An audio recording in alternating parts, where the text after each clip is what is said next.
बोलिए श्री सीताराम जी महाराज की जय जयकार हूँ। बोलिए श्री राधा रानी सरकार की जय जयकार हूँ। बोलिए श्री भागवत चरित की जय जयकार हूँ। बोलिए श्री व्यास जी महाराज की जय जयकार हूँ। बोलिए परम पूज सुखदेव जी महाराज की जय जयकार हूँ। बोलिए परम पूज राजा विष्णुरात परीक्षित जी महाराज की जय जयकार हूँ।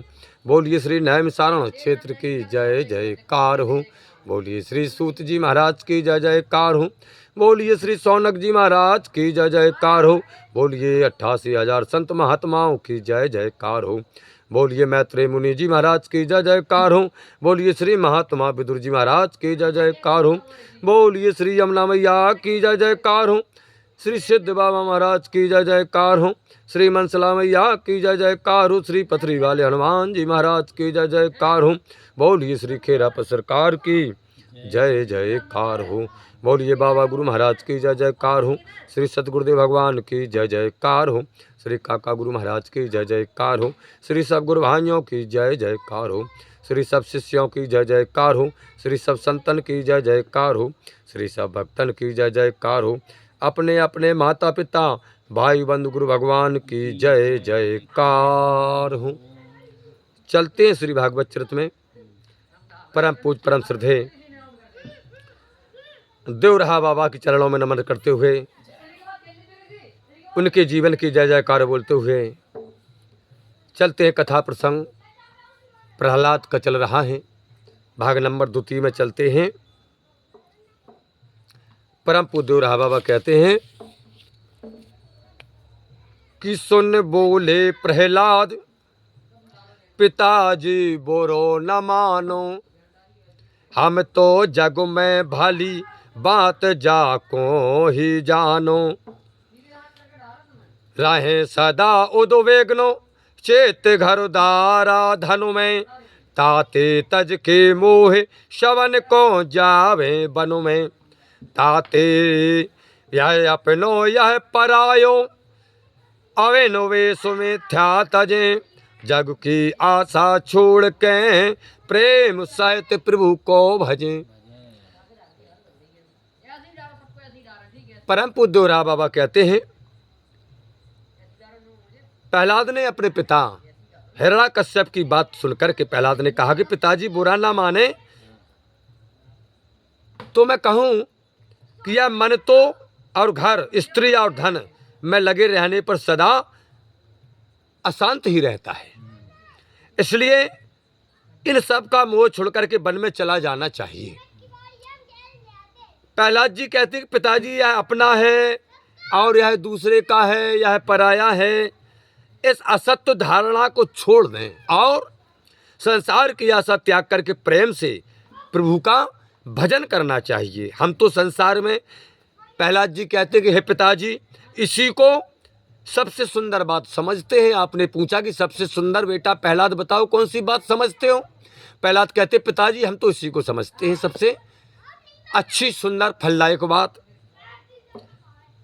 प्रहलाद की बातें सुनकर के उस दैत्य ने हंसते हुए कहा, बालक तो बड़े सरल होते हैं, इन्हें तो ऐसी बात सिखाता है कोई तभी वो जान पाते हैं। वैसे ही बुद्धि भी कितनी होती है बालकों की। हिरण्याकश्यप कहता कि मालूम होता है इसके पास भेष बदलकर विष्णु के भक्त आते हैं और वे हरि के गुणों की बड़ाई करके बालक को बहकाते हैं। अतः शासन के सभी अधिकारी सुन लो शासन के सभी अधिकारी कि कोई भी प्रहलाद के पास भेषधारी बाबा ना आ पाए और सदैव तुम सदा सावधान रहा करो। हिरण्याकश्यप ने गुरुपुत्रों से कहा कि तुम भी सुन लो, प्रहलाद के पास कोई हरि भक्त ना आ पाए। अब परम पूज्य कहते हैं कि आज्ञा सुन प्रहलाद तुरंत गुरु ग्रह पहुँचाए। असुर कहे जे बचन सेवकन जाय सुनाए। पूछे संडा मर को कुमार ते नेह सहित आसो। किनके बस तू भयो भई विपरीत बुद्धि कसो। हंस बोले प्रहलाद गुरु कौन काहे को बस करे। और हर ई सब की बुद्धि को जब चाहे तब तस करें। परम पूज कहते हैं कि हिरण्याकश्यप की आज्ञा पाकर के सेवकों ने भक्त प्रहलाद को गुरु शुक्राचार्य के गृह में पहुंचा दिया और उसने जो कुछ कहा था हिरण्याकश्यप ने वह सब समाचार भी गुरु को और गुरुपुत्रों को सुना दिया गया। तब गुरुपुत्र संड और अकर्म जी ने, दो पुत्र थे शुक्राचार्य जी के, संड और अकर्म, दोनों पुत्रों ने बड़े प्रेम के साथ प्रहलाद से पूछा कि बेटा तू किसकी बातों में आकर के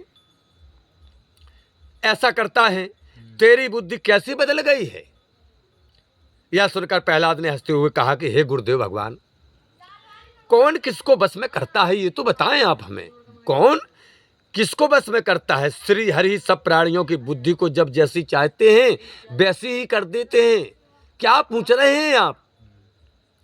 परम पूज कहते हैं प्रहलाद की बातें सुनकर के गुरुपुत्रों को क्रोधित आ गया, गुस्सा आ गया। तो अति कोप्यो गुरुपुत्रों कहे अति खलु जह बालको, कुलंगार दुर्बुद्धि असुर कुल को संहारक, लाओ मेरो बैत। गुरुपुत्रों ने कहा कि लाओ मेरो बैत, न माने बात पिता की, हड्डी पसली तोर उधेड़ चमड़ी दूजा की। चंदन बन यह असुर कुल विष्णु कुल्हाड़ी सम भयो, मूलो छेदन करन हितो बैठ सर सुजय है गयो। परम पूज्य राव बाबा कहते हैं कि अत्यंत क्रोधित होकर के गुरुपुत्रों ने कहा यह बालक तो बड़ा दुष्ट है, बड़ा दुष्ट है। अरे यह तो कुल का कलंक है और नीच और असुर कुल का नाश करने वाला पैदा हुआ है। यह पिता की भी बात नहीं मानता। गुरुपुत्रों ने कहा अच्छा मेरा बैत ले आओ, लाओ मेरा बैत, मैं अभी इसकी हड्डी पसली तोड़ करके चमड़ी उधेड़ता हूं। लाओ मेरो बैत न माने बात पिता की, हड्डी पसली तोड़ उधेड़ू चमड़ी आकी। लाओ मेरा बैत, मैं अभी इस प्रहलाद की हड्डी पसली तोड़ूंगा और इसकी चमड़ी को उधेड़ दूंगा। गुरुपुत्र कहते हैं इस असुर कुल रूपी चंदन बन को जड़ से काटकर नष्ट कर देने के लिए यह तो विष्णु रूपी कुल्हाड़ी में लगने वाला डंडा यानी बैट हो रहा है। ये तो जो असुर कुल को नाश करने वाली कुल्हाड़ी है विष्णु, उस कुल्हाड़ी में जो डंडा है बोली ये असुर कुल का पुत्र बालक प्रहलाद विष्णु रूपी कुल्हाड़ी का बैत बनने जा रहा है। लाओ बैत को हम इसकी हड्डी पसली तोड़ करके इसकी चमड़ी को उधेड़ दूं। परम पूज्य राव बाबा कहते हैं कि यो डराए धमकाए पढ़ाई राजनीति पुण्य, लखो लाल को चतुर गए ले ढंग भूपति पुनि, परो पैर में पुत्रो असुरपति तुरति उठायो, सिर सूंघो करु प्यार प्रेम ते गोद बिठायो, कहा श्रेष्ठ समझो तुमन पुन पुन पूछे पुत्र अब, निज स्वभाव ते विवश होए बोले श्री प्रहलाद तब। तो अपने निज स्वभाव सो स्वभाव में है। परम पूज कहते हैं इस प्रकार भक्त प्रहलाद को डांट फटकार करके गुरुपुत्रों ने प्रहलाद को पुनः नीत शास्त्र पढ़ाया। कौन सा शास्त्र? नीत का शास्त्र पढ़ाया और उसमें उन्हें भली भांति योग समझ करके हिरण्याकश्यप के पास फिर ले गए। बोले अब होशियार हो गया है ये नीत शास्त्र में, चलो महाराज के पास ले चले। घर पहुंच करके प्रहलाद ने बड़ी श्रद्धा भक्ति से पिताजी को दंडवत किया। असुर राज ने भी तुरंत पुत्र को उठा करके अपनी गोदी में बैठा करके उसके सिर को चूमा और पूछने लगे कि हे पुत्र बताओ अब तुमने किस बात को श्रेष्ठ समझा है। तब अपने स्वभाव के अनुसार ही प्रहलाद जी कहने लगे पिताजी कि सर्वानु कीर्तन करें विष्णु सोमेरनु पद सेवन अर्चन बंदन दास सख्य अरु आत्मनिवेदन है जय नवदा भक्ति करें जग में जो हन को यही बात अतुश्रेष्ठ गनु हो उत्तम तिनको सुन खिसयानो असुर अति गुरु पुत्रन पे क्रोध कर डांट कहे ओ अधम दुज गयो पुत्र कैसे बिगड़ कैसे बिगड़ गया है मेरा पुत्र।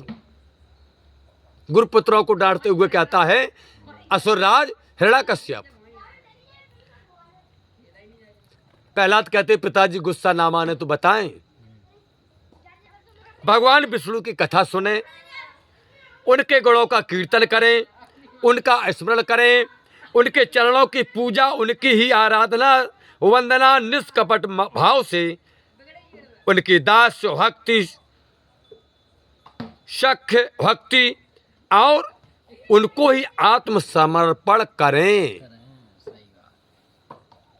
यह उनकी सेवा उपासना की भी विधियां नवदा भक्ति है प्राप्त।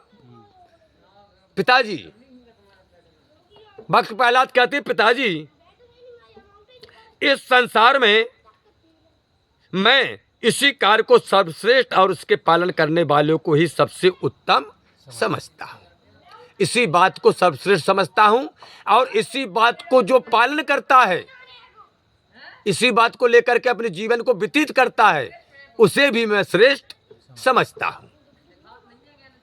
इतना सुनते हुए महाराज हिरण्यकश्यप झल्ला उठा महाराज और गुरुपुत्रों को क्रोधित होकर के कहते हुए कहता कि ओ नीच ब्राह्मण, ओ नीच ब्राह्मण, यह पुत्र कैसे बिगड़ गया हमारा।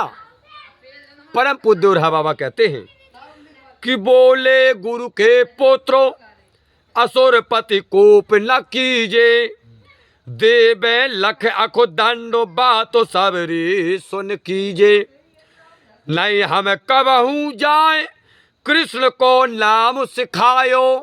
मैंने कभी इसे कृष्ण का नाम नहीं सिखाया है राजन। नहीं बदल के भेष गुप्तचर कोई आओ, यह मत जाकी सहज है, इसकी जो बुद्धि है, इसकी जो मति है, ये सहज है, जन्म जन्मांतर का स्वभाव है। गुरुपुत्र कहते हैं यह मत या की सहज है, बिना पढ़ाए कहे सब, कोई नहीं पढ़ाता। हिरण्यकश्यप क्रोध कर बोलो सुत को झेरा को तब। गुरु के पुत्र ने कहा कि हे असुरराज आप क्रोध मत कीजिए, पहले पूरी बात तो सुन लीजिए, तब अपराध पर दंड दीजिए। ना तो हम कभी इसे कृष्ण की कथा नाम सी कीर्तन कुछ नहीं सुनाते, ना इसके पास कभी कोई गुप्तचर आता है, ना कोई भेदिया आता है। यह तो इसका, शुक्राचार्य जी के पुत्र कहते हैं राजन, यह तो इसका जन्मजात स्वभाव ही है भगवान के भजन करने का, भगवान की पूजा करने का, भगवान की आराधना करने का, भगवान की साधना करने का, सबको भगवान के चरणों में लगाने का इसका निजी स्वभाव जन्म जन्मांतर का है। ये तो पढ़ा पढ़ाया पहले से ही है, कोई नहीं पढ़ाता ऐसे, ना कोई भेदिया गुप्तचर आता है पढ़ाने। ऐसी बातें असुरराज ये बिना पढ़ाए स्वयं ही करता है, जैसे आपके सामने कर रहा, हमसे भी करता है। यह सुनकर हिरण्यकश्यप अत्यंत क्रोध में प्रहलाद को झिड़क करके कहने लगा कि सुनो बेटा प्रहलाद, क्यों रे छोरा बात सिखाई कौने तो को।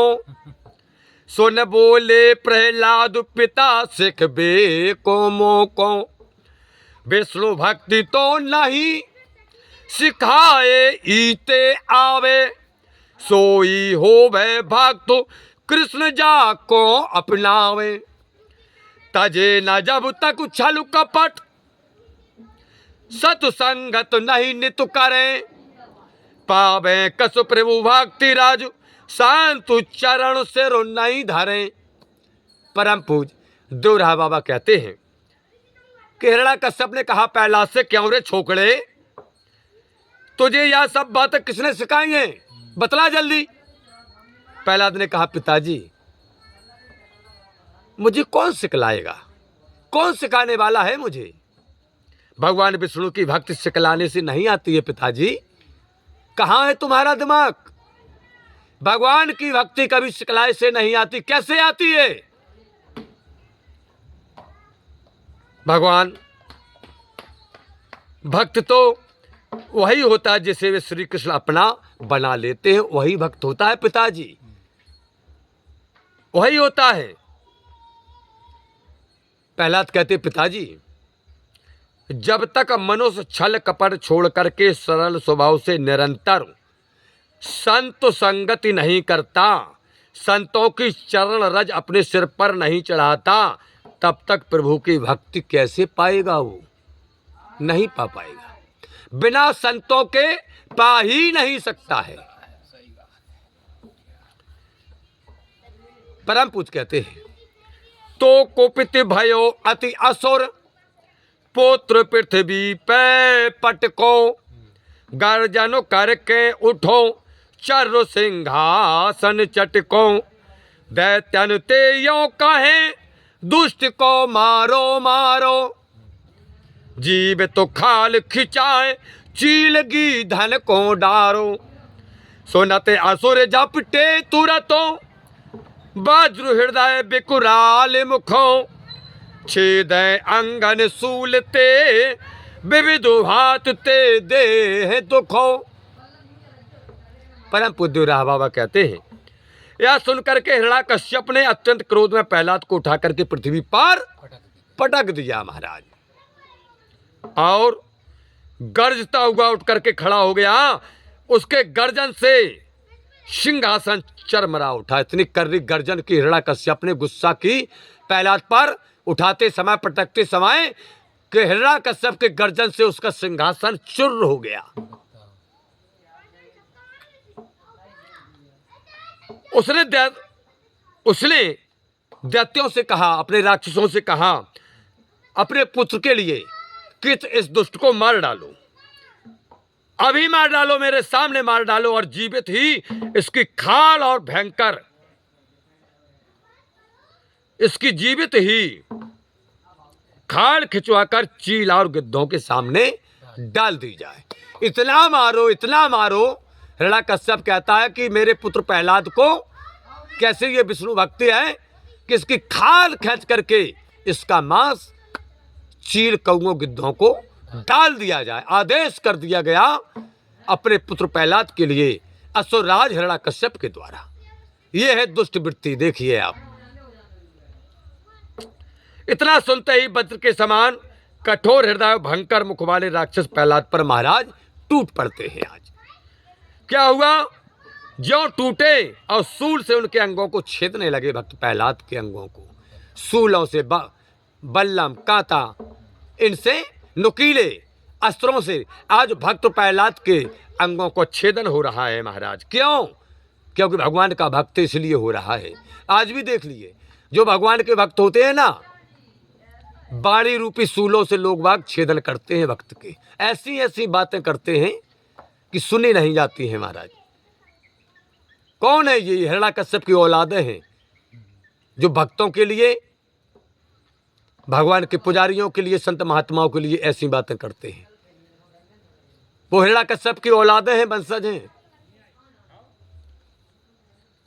परम पूज्य राह बाबा कहते हैं, इस प्रकार से सब प्रहलाद को भांति भांति से दुख देने लगे महाराज हिरण्याकश्यप के आदेश से। परम पूज्य कहते हैं कि सबरी शक्ति लगाए, पूरी शक्ति लगा दी गई महाराज। असुर मिल जुल के मारे भक्त प्रहलाद को, चट्टोपट सुन सिंह व्याघ्र भय ते चिघारे। सीताराम भैया के फूल सरसो सब शास्त्रों, भय दित सुत घबरायो। सोचो और उपाय मत गजराज मंगायो। रुंदबाए पैरन तले गज बकरी सब बन गयो। सूंग सूंग सूंडते सिर धरे अति सूदो हाथी भयो।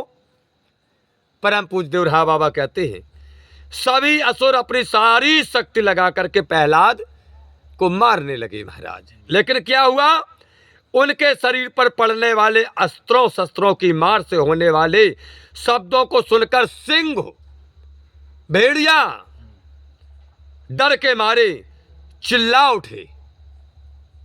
परंतु क्या हुआ, उन शस्त्रों की चोट प्रहलाद को फूल के समान लगती थी महाराज, क्योंकि भगवान का भक्त है। इसे देख करके हिरण्याकश्यप घबरा उठा, क्या करूं क्या करूं। उसने एक मदमस्त हाथी बुलाया। बोले हाथी लाया जाए दरबार में। कौन सा हाथी महाराज? बोले मदमस्त। मदमस्त हाथी लाया गया। क्या करूं महाराज? बोले इस विष्णु भक्त को कुचल डालो। हाथी को ढीला गया महाराज। हाथी ज्यों हो भक्त प्रहलाद के पास पहुंचा तो उसने सर्वप्रथम क्या किया, हाथी ने भक्त प्रहलाद को सूंघा। सूंघ करके भक्त प्रहलाद के पूरे शरीर पर अपनी सूंड रखी और फिर एक पैर भक्त प्रहलाद के ऊपर रखा। उसका वजन इतना था, परम पूज्य राह बाबा कहते जैसे बकरी का वजन हो। और जो मदमस्त हाथी था आज वो सीधा हाथी हो गया। भक्त प्रहलाद को अपने सूंड के द्वारा खिला रहा है। पुण्य विष्णुधारो भुलवाए। जब हाथी से नहीं मरे प्रहलाद तो क्या किया असुरराज हिरण्याकश्यप ने विषधर सांप मंगाए गए। तो पुण्य विष्णुधारो भुलवाए कटावे सुत को खल मती। सरल सांप सब भय करे क्रीड़ा सुंदर अति। करवाओ अविचार मूठ जादू टोना सब। मूठ भी भेजी गई प्रहलाद के लिए, जादू टोना भी करवाए एक पिता ने अपने पुत्र के लिए। किस लिए? कि पिता दुष्ट वृत्त का है, पुत्र भगवान का भक्त है। तो करवाओ अविचार मूठ जादू टोना सब। भय विफल सब जतन भयो संकित सिर रूप तब। गिरवाए गिरु शिकर तय बहु तक माया हु करी। काल कोठरी में दये पैरन हु बेड़ी पड़ी। परम पूज्य रहा बाबा कहते कि हे संत महात्माओं, तब उस नीच पिता असुरराज हिरण्याकश्यप ने भयंकर विषधर सांपों को मंगवाया, पकड़वाया। प्रहलाद को कटवाना चाहा परंतु सांप ढील दिए गए। सांप ढील दिए गए प्रहलाद के लिए। सपेरों ने कहा कि जाओ इसको काट लो। सांप प्रहलाद के पास पहुंचते हैं महाराज, लेकिन क्या हुआ, वहां सांप भी प्रहलाद के साथ खेलने लगे। वो काट नहीं रहे हैं, वो प्रहलाद के साथ खेल रहे हैं। तब उसने मारण, मोहन, उच्चाटन और मूठ आदि मंत्रों का प्रयोग तथा जादू टोना भी अपने पुत्र प्रहलाद पर करवाया। करवायो अविचार मूठ जादू टोना सब, कुछ नहीं बचा। भयो विफल सब जतन भयो संकित सुर रूप तब। जब फैल हो गया, कुछ नहीं चला, अब बड़ा व्याकुल हुआ, क्या करूं। तो गिरवाए गिरस करते थे, उपाय ढूंढा और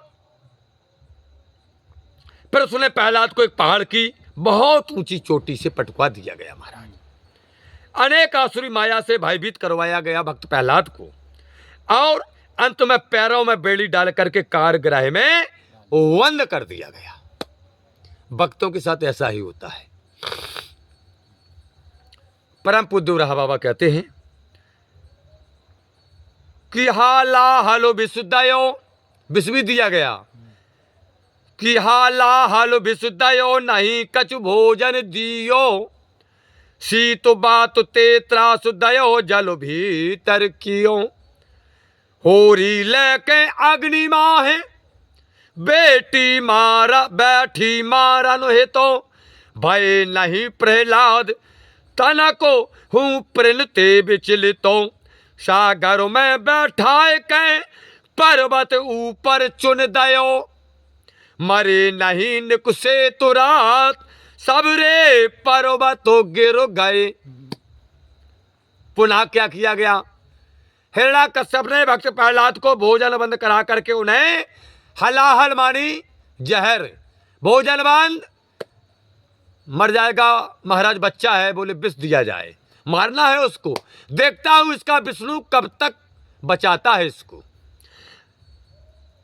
विष दिया गया महाराज।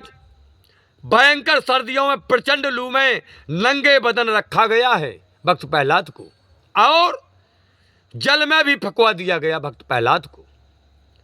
इतने पर भी उनमें कोई परिवर्तन ना देख करके असुरराज हिरण्याकश्यप की बहन, जिसका नाम था टुंडा, जिसको हम तुम बोलते हैं किसी वृक्ष का कटा हुआ डूंड, डूड़ा था उनका नाम, डूड़ा बुगा, डूड़ बोलते हैं आप वृक्ष को, डूड़ा बुगा उनका नाम था। भक्त प्रहलाद की जो बुगा थी उनका नाम था डूड़ा बुगा। जब वो होली में, जब वो जलती हुई अग्नि में बैठी, जब वो अग्नि जली, वहां से उनका नाम होरी हुआ है। पहले उनका नाम था डूड़ बुगा, डूड़ा बुगा, फिर हुई वो होलिका बुगा। परम पूज कहते हैं क्या हुआ, हिरण्याकश्यप की बहन डूड़ा बुगा अग्नि में जलाकर के मार डालने के लिए प्रहलाद को लेकर के अग्नि में बैठ जाती हैं। वह तो मर गई डूड़ा बुगा, प्रहलाद बच गए। फिर भी प्रहलाद ने अपने स्वभाव को नहीं छोड़ा। तब उन्हें समुद्र में बैठाला गया। बोले बच गया, बोले महाराज अग्नि से भी बच गया, डूड़ा बुगा जल के राख हो गई तुम्हारी बहन। बोले इसे समुद्र में बैठा लो। क्या करेंगे महाराज, बोले इसके ऊपर पहाड़ रख दो, पहाड़ के पहाड़, और चिन दो पहाड़ों से। भक्त प्रहलाद को समुद्र में बैठाया गया, पहाड़ों से चिना गया, पहाड़ों के नीचे। और जब भक्त प्रहलाद उठे तो पूरे पहाड़ भड़बड़ा करके समुद्र में गिर पड़ते हैं और भक्त प्रहलाद फिर निकल आते हैं। बोलिए भक्त प्रहलाद की जय जयकार हो। कीने विविध उपाय, बहुत से उपाय किए, सफलता नहीं कछु पाई, मन में चिंता करूं का अब हो भाई। क्या करूं कहे कठिन कटु बचन बहुत, विदुते मरवाओ, बार न बाको भयो, तन काऊ नहीं घबरायो, अवश्य शत्रुता मानु कै, विष्णु पक्ष लरे गो, मैं चाहे मर जाऊं पर यह बालक नहीं मरेगो। परम पूज देवराहा बाबा महाराज कहते हैं कि प्रहलाद के वध का अनेक उपाय किया उसने हिरण्याकश्यप ने अपने पुत्र के लिए। फिर भी हिरण्याकश्यप अपने काम में सफल नहीं हुआ, असफल हुआ महाराज। वह अत्यंत चिंतित होकर के विचार करने लगा, अब क्या करना चाहिए। बहुत से उपाय किए हमने, लेकिन सभी हमारे उपाय विफल। मैंने उसे बड़ी कठोर बातें कह दी हैं, उसे भांति भांति से मरवाने का भी प्रयत्न किया है, फिर भी उसका बाल बाका तक नहीं हुआ है। क्या करूं, और ना तो वह तनिक भी घबराया है, जरा भी भय नहीं उस बालक को। अब यह अवश्य मुझसे अप्रसन्न होकर युद्ध में विष्णु की सहायता करेगा, और मैं तो मर भी सकता हूं। हिरण्याकश्यप कहता है मैं तो मर भी सकता हूं, परंतु यह बालक मरने वाला। इतने उपाय कर लिए फिर भी नहीं मरा, बोले मैं तो मर सकता हूं। जान गया हिरण्याकश्यप। चिंता बहुबुध करे, बुद्धि में कछु नहीं आवे, विनाश काले विपरीत बुद्धि हो गई। हिरण्याकश्यप की जो भक्तों को सताता है उसकी बुद्धि विनाश की ओर ले जाती है। तो चिंता बहुविध करे, बुद्धि में कछु नहीं आवे, पुन पुन सम्मति होत, पिरोहे तो मित्र बुलाए। अब जब बुद्धि खराब हो तो आदमी तो पूछत का करें हम। पुरोहित बुलाए, मित्र बुलाए हिरण्याकश्यप ने कि ठाकुर सोहाती कहे, असुर को देव बड़ाई, क्यों अबोध शिशु हेतु नाथ ऐसो घबराई, तब सा मुक जह नेक सो छोरा कैसे लरेगो, गुरु पित को अपमान कर बिना मौत के मरेगो। परम पूज कहते हैं कि जब हिरण्याकश्यप अत्यंत बेचैन हो गया, व्याकुल हो गया, चिंतित हो गया, तो अनेक उपाय सोचने लगा, परंतु आगे का कर्तव्य निश्चित नहीं कर पा रहा था। क्या करूंगा? वह पुरोहित और अपने मित्रों को सलाह के लिए बार बार बुलाता, परंतु वे सब मोह देखी बातें करके उस असुर के उत्साह को और भी बढ़ाते हुए कहते हैं कि हे नाथ, आप इस अबोध बालक से क्यों इतना डरते हो, इतना घबराते हो? बोलिए अबोध बालक है, यह अत्यंत छोटा सा बालक भला आपके सम्मुख कैसे लड़ सकता है महाराज? और यदि इसने ऐसा किया भी है तो माता पिता का अपमान करने पर बिना मौत ये मरेगा।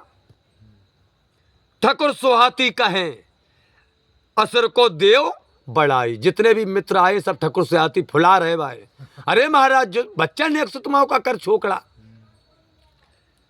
बोले गुरु के पुत्रों, परम पूज्य रहा बाबा कहते हैं सबकी बातें सुन करके परम पूज्य शुक्राचार्य जी के पुत्र संड और अकर्म कहते हैं कि बोले गुरु के पुत्रों नाथ मत जा को मारो, भय बसो भाग न जाए बांध पास से न तेंडारो, आवे श्री गुरुदेव लौट के जब तक पुर में, तब तक जाको रखे प्रभु हम अपने घरों में, सेवा गुरुजन की करे कछु बाहु बढ़ जाए, जब बालकपन की बुद्धि है बिना यतन हट जाए तब।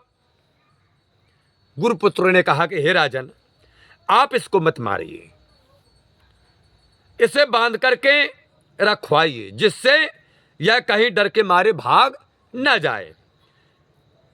गुरुपुत्रों ने कहा कि हे असुरराज, जब तक गुरुदेव शुक्राचार्य लौट करके नगर में नहीं आ जाते तब तक हम इसे अपने घर में रखेंगे। कहीं गए थे, जब यह गुरु की सेवा करने लगेगा और अवस्था में भी कुछ बड़ा हो जाएगा, अभी बाल बुद्धि है इसकी, वह बाल बुद्धि भी अपने आप बदल जाएगी। परम पूज कहते हैं कि बेबस भयो सुर सात्रों बात तीन की सोईकारी, कहो जाए ले जाओ देव शिक्षा हितकारी, संग लियो प्रहलाद गए गुरु पुत्र भवन में, सुधरे कैसे बाल यही सोचे ते मनो में, आर्थो काम अरुनीत की शिक्षा देवे जाए के, सह पाठन प्रहलाद जी सिखबे अवसर पाए के। परम पूज्य रहा बाबा कहते हैं प्रहलाद के सुधार का और कोई उपाय ना देख करके उस दैत्य ने उनकी बातें मानते हुए कहा, समझ गया हिरण्याकश्यप कि अब हमें अपने गुरुपुत्रों की बात माननी चाहिए। कहा अच्छा इसे ले जाओ अपने भवन में, ले जाओ, मेरी ही नजरों के सामने से तुरंत हटाओ। और क्या करना? बोले कल्याणकारी उपदेश से सिखाना है। तब प्रहलाद को साथ लेकर के गुरुपुत्र अपने घर चले गए और इसका सुधार किस प्रकार हो यही विचार करने लगे। गुरुपुत्र अपने घर पर इसे अर्थ, काम और राजनीति की शिक्षा देने लगे, परंतु उपयुक्त अवसर मौका मिलते ही भक्त प्रहलाद अपने साथियों को कुछ और ही शिक्षा दिया करते हैं। क्या? कि बोलो श्री राम जय सिया राम, बोलो श्री राम जय सिया राम, बोलो श्री राम जय सिया राम, बोलो श्री राम जय सिया राम। प्रहलाद कहते सुनो भैया, श्री राम बोलो, जय राम बोलो, जय कृष्ण बोलो, इसी में भलाई है।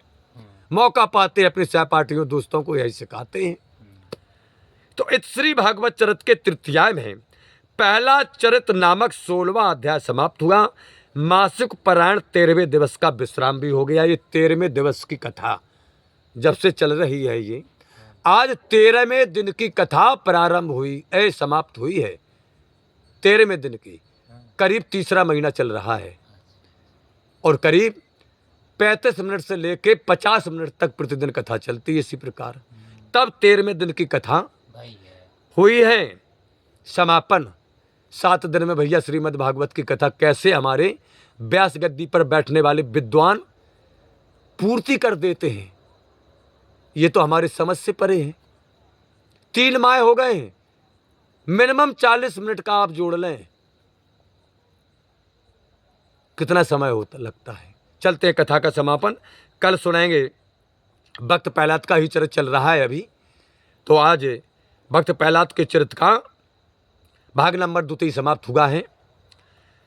हे प्रभु आनंद दाता ज्ञान हमको दीजिए, शेर गुसारे दुर्गुणों से दूरी हमको कीजिए, लीजिए हमको शरण में हम सदाचारी बने, ब्रह्मचारी धर्म रक्षक वीरो वृतोधारी बने।